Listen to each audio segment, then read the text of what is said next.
নির্বাচন কমিশনের নিবন্ধনের বিষয়টা ২০০৮ সাল থেকে আইনে শুরু হয়, ও ১১ সরকার এটা করেছিল। তো এর আগে নিবন্ধন না থাকলেও রাজনৈতিক দলগুলো যারা নির্বাচন করবে বা যারা রাজনৈতিক তৎপরতা চালাবে তাদেরকে কিন্তু পৃথকভাবেও কিন্তু তাদেরকে জবাবদিহির আওতায় আনা সম্ভব। কারণ রাজনৈতিক দলগুলো এখন ইলেকশন কমিশনের কাছে তাদের ফিনান্সিয়াল রিপোর্ট পেশ করে এই করে, এছাড়াও কিন্তু এটা করা সম্ভব। তো নিবন্ধনটা হয়ে গেছে, এটা সরকারের মর্জির উপর নির্ভর করে, ইলেকশন কমিশনের মর্জির উপর নির্ভর। এখন যে অনেক দল পাচ্ছে তারা কিন্তু আগের সরকারের আমলে তারা নিবন্ধন প্রত্যাখ্যাত হয়েছে, সরকার যাকে খুশি তাকে নিবন্ধন দিত।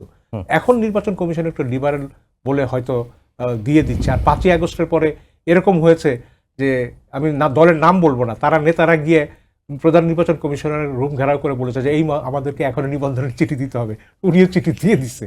তো কারণ পরিবর্তিত অবস্থা।